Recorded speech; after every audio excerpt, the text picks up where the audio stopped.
Welcome back to a very special crowd control. We're going to be talking about our campaign of the year so far. Our campaigns of the year. We each picked one, and then we have one that we wanted to talk about kind of together that we both were a big fan of. And spoiler alert, you might be able to guess what that one is. Yeah, you might be able to guess, but you might not. So stay tuned. Don't turn away thinking, oh, I know that it's that one game.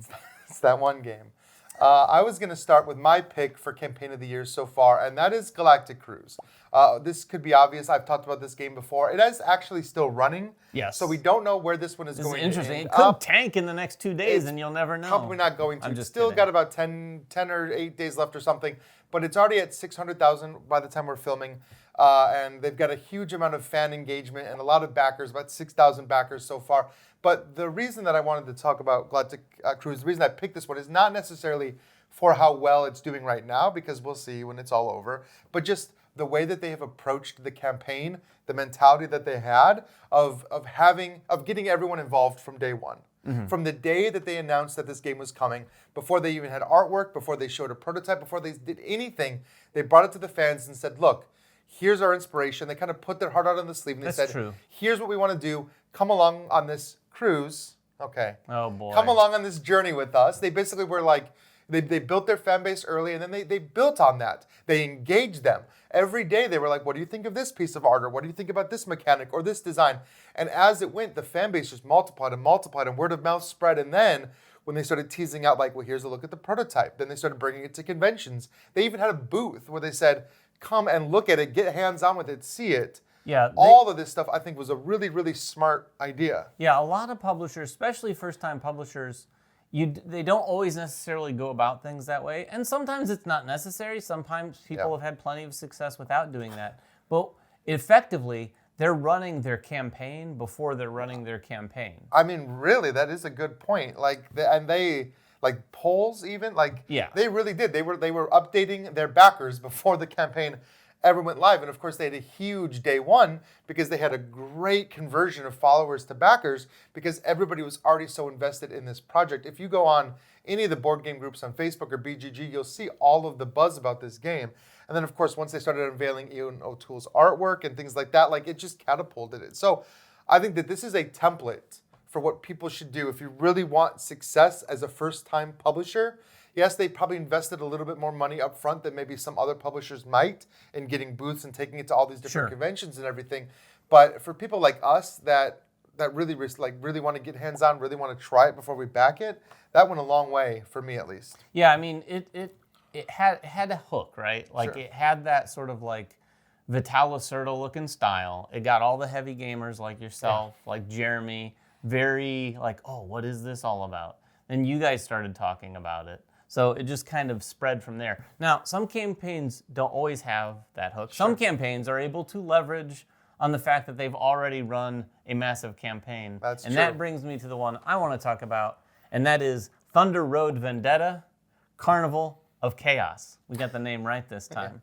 This thing just wrapped up, and it's somewhat obvious why this was so successful. The first one was really successful. They ran that. But what I wanted to point out about this, and this one, by the way, ended at 1.6 million. Yeah, that's great. And I say that it's not the biggest campaign ever of campaigns, but it's almost, I think it's twice or more than twice what the original campaign was. I mean, that's a huge jump. Right, because with any second campaign, you're going to expect that you're going to get the people from the first campaign to come and get whatever's new. And obviously the Carnival of Chaos was sort of the big new part. They do have a deluxe extra big box so you can put everything in one box, all that sort of stuff. All those people, or at least a good percentage of those people, probably came back for that. But they got even more people coming in because of one thing. Since that first campaign, I don't know that there was another game last year that had more FOMO. Oh, sure. Or actually not FOMO, but fear of having missed out. Knowledge that you missed out. Let's call it that. I remember seeing when the Chrome edition came out at conventions and people got to see it for the first time. They were everywhere. They were like, "Oh, this is what I missed. I could have had this." Yeah, it sold out every convention they brought it to. It sold out day one. There was this hunger online for this Chrome edition, and I mean, that's just packaging and whatever. But they did such a good job marketing this game, and also it was just a fun game. And I think that when it came out, people started playing it. Other people that were on the fence started seeing videos of people playing it and having a lot of fun. People were bringing it on their game days and having a lot of fun because normally what we see when we have like an expansion or a second, sometimes it's lower because people just come back, they get the new stuff. The new stuff is not necessarily as expensive. They end up spending less money. The campaign does well, but not like 3 times as good. Yeah, sometimes it is higher because there is always that small percentage of people who are like, oh, I did miss the first campaign. This one, though, I just think it was so significantly. I don't know what their, behind closed doors expectations were, but this was a huge, huge campaign. And as with restoration games across the board, incredibly high production value, beautiful, beautiful, beautiful presentation. And like Ryan said, this game is just fun. Now, I can't speak to the Carnival of Chaos element, but that does look fun. Well, it looks like it'll be just as fun. It literally looks more fun to me than the original game. But the original game was really fun, and I'm not even a big fan. This is not nostalgia speaking. I have no love for the original. I'd never played it. We played this, and some of their games, like Fireball Island, it didn't do much for me. Like, that didn't do much for me. But this one, they gamified it to the point where it's like, okay, this is fun. I'm able to mitigate and manipulate the dice that I'm using to do what I'm doing. I think it's saying a lot because I don't think that would be either of our go-to styles of game. It isn't. It really isn't. Chaotic. There's dice rolls everywhere. You can lose in 5 minutes, but it was fun. Yeah. Like, it was so much fun. I think that is contagious. So, yeah, I guess make your game a lot of fun and people will talk about it. And it was a giant game that everyone was talking about last year, so that really helped. And the giant game that everyone was talking about at the beginning of the year is, I think, our clear pick for a campaign of the year, so far, and that is Altered. Yes. Altered is a TCG that has some very unique things going on. If you watched our channel at all, you're going to go, oh my God, they're going to talk about Altered again. We are, just a little bit. But this thing ended at $6.7 million. Yeah. That's big crowdfunding. Yeah, and again, like, we're not here to talk about the game at all. Let's talk about what they did, because a lot like Galactic Cruise, I think Altered did a phenomenal job engaging with the community. Oh. They got that game out there. They talked about it. They brought people in to conventions. They had a private event, which any kind of private event, there's just going to be buzz coming out of that event. And there really was. A lot of people left Gen Con buzzing about Altered. I know you and Nelson both were at that event. And it was very exciting to see what the different things that game has going on so early. And then they just expanded upon that during their campaign. But like Ryan said, we're not going to talk about the game itself.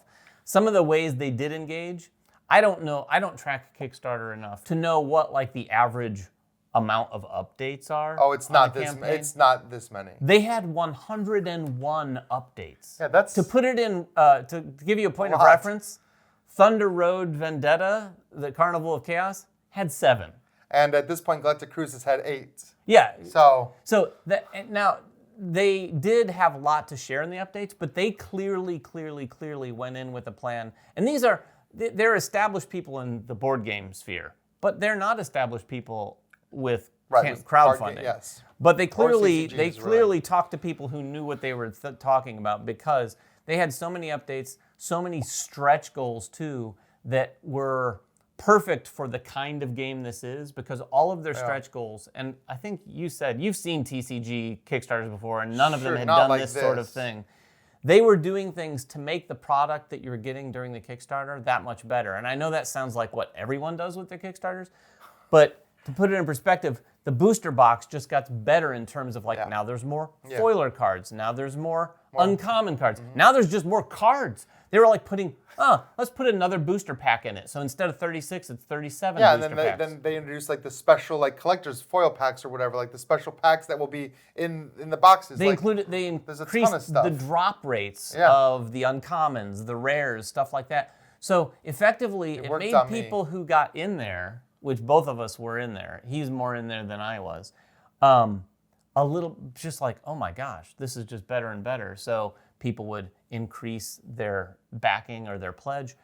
One of the pledges in particular, I can't remember, you might have to remind me, how many did they limit that big $5,000 pledge? Originally it was like 20? Was it 20 or 25? It wasn't much, but then they took that limit off. They took the limit off, and they ended up with, I want to say, 100 to 200 people on board. Now, maybe more than 300. I mean, it's a lot of money, but it's a great deal. Like the Altered campaign, was expensive, but they kept giving you new ways to spend your money. And I know that they sucked me back in. I had my pledge all sorted, but then they unlocked so many new things via the stretch goals. They actually added a new pledge that was like, well, come check this pledge out because we're giving you all these, the standees and the sleeves and everything all in one pledge. I actually went back and redid my whole pledge because they offered so many new options. I meant to go back and redo my whole pledge. I did not, which is probably better in the long run for me because with TCGs, I get in them, I open some packs, I'm like, oh, this is fun, and then I stop playing them. So we'll see how it goes with Altered. But Altered is our campaign of the year so far. We might do this every quarter. Every 3 months or so, we'll just pick one over the last 3 months and go, oh, that was the one. It's interesting, yeah. I mean, Altered did really well, and then I look at Brandon Sanderson's new backer kit campaign, which What did that do? It's doing millions. It just launched. It's already doing millions. Yeah, I guess I guess when you have such a built-in fan base. I mean, suppose if Marvel ran a crowdfunding campaign for they are for the RPG, a new movie. Oh yeah, that would do well. I think everyone would. I think so. But anyway, that's our episode of Crowd Control this week. It was a special episode. Hopefully you liked it. If you liked it, if you didn't like it, let us know down in the comments below. Let us know what you think the campaign of the year thus far was. If you think, oh God, I hate you guys talking about Altered, let us know that shouldn't have been. We'll probably talk more about it when it comes out too. We'll disagree with you. Yes, do get ready for more Altered. And speaking of TCGs and not crowdfunding, get ready for a little more Star Wars Unlimited. Wait. We're going to be doing a lot with Star Wars Unlimited over the next couple weeks. Ryan's been playing quite a bit. I played a little bit. I tried it out the other day. We're going to have some content up on the channel. But anyway, let us know what you think in the comments below. Until next time, make sure everyone has fun at the table, and we'll see you then.